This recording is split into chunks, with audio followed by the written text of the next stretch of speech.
Hi, my name's Denise, and I'd like to share with you 3 ways that I found successful in helping people who are going through times of suffering.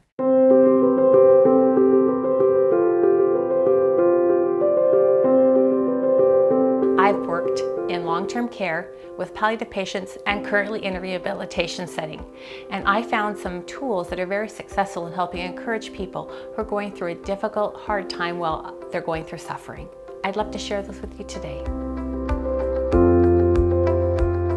One of the benefits of working with direct patient care is that you really get to see the difference that you make and how patients experience the journey.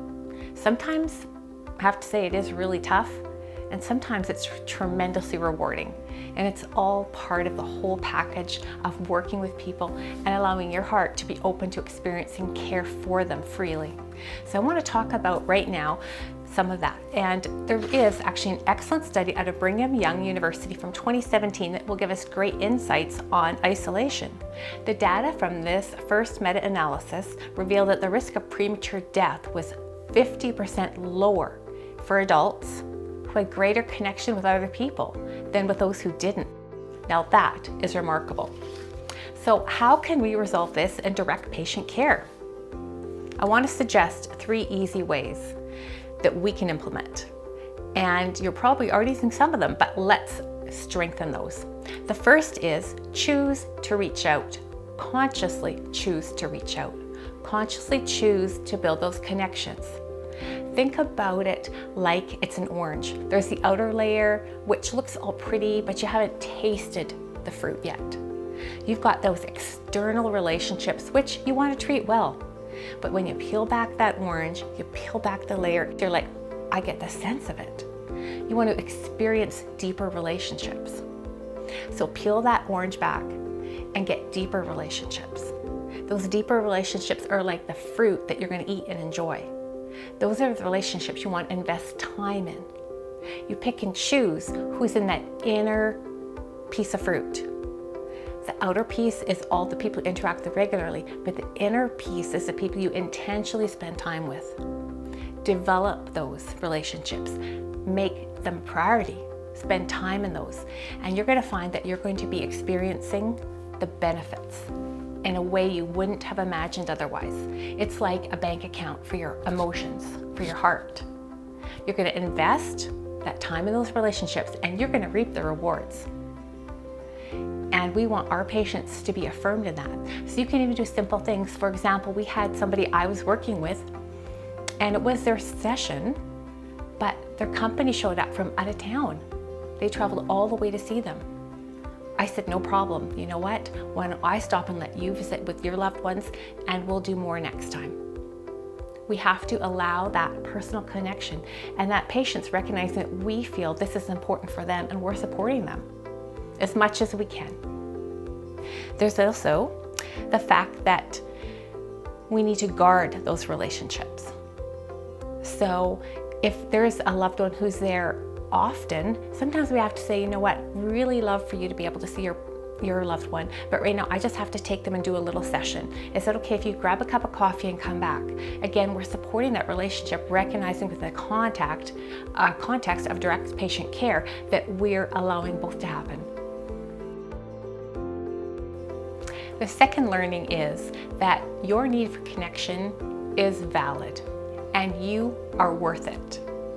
You're worth having that need made acknowledged, and you're worth pursuing having it fulfilled in a healthy way. Why is it so easy for us to look at someone else and say, hey, I see that you need help. I think you should ask for it. But when it comes to ourselves, why do we struggle with that? You are worth it. We are worth it. Our patients are worth it, and we want to affirm that. And one of the things that I noticed is that when a patient has a need, and we let them know asking for a valid need is okay, it gives them confidence. It makes them feel cared about. I was working with a particular patient in her room, a shared room, and the other patient reached out and said, would you please help me? I went over there and she just wanted a box of Kleenex. Was it my job to get the box of Kleenex? No. Did I do it? Absolutely. Because it helped her know that her need was true. She was worth having it met. We want to encourage people to pursue getting their needs met in a healthy way. And at the same time, we want to know that our needs, your needs, are worth being met in a healthy way because you are worth it. Our third learning is harnessing the power of visualization. As Dr. David R. Hamilton says, it means that what you imagine to be happening is actually happening as far as your brain is concerned, which is exactly what Sally Gunnell found out. She won the 1992 gold Olympic medal in the 400-meter hurdles. The year prior, Sally had not won, but she harnessed that power, and she said it was 70% of the visualization which caused the win for her. And she went on to win the gold with that. We see the same thing with our patients. You know, I had a patient who had a puppy that she missed, and this person lived alone, so she really missed her dog. She started to talk about her dog. I asked her stories about her dog. She told me about her dog, and all of a sudden her heart was happy. It was like she was remembering the moment with the dog. Same thing that you can do when you're in that time when you're not able to connect with your really important people, your peer people, the ones who are close to your heart. Take a moment, soak in all they've done for you. Visualize them talking to you. Visualize how you feel with them in your corner. Visualize what they would say to you. Know that you're not alone, and that you can use those memories to help empower you in that moment to feel connected with your loved ones even when they're not present. Loneliness. It's always going to be part of the human experience. And it's hard, but it doesn't have to remain that way. I found from direct patient care observing 3 things that can empower patients to move past being simply in the loneliness. And as we talk today, in sharing those things with you, that you need to connect with others. Secondly, that your desire for connection, your needs are genuine, they are valid, and you are worthy of pursuing having those needs met in a healthy environment. And third, harnessing the power of imagination to help you when you don't have the ability to connect directly to your caring people, you can connect with the caring thoughts from those people. So as we're talking today, I know we've really been thinking about our patients, and that's important.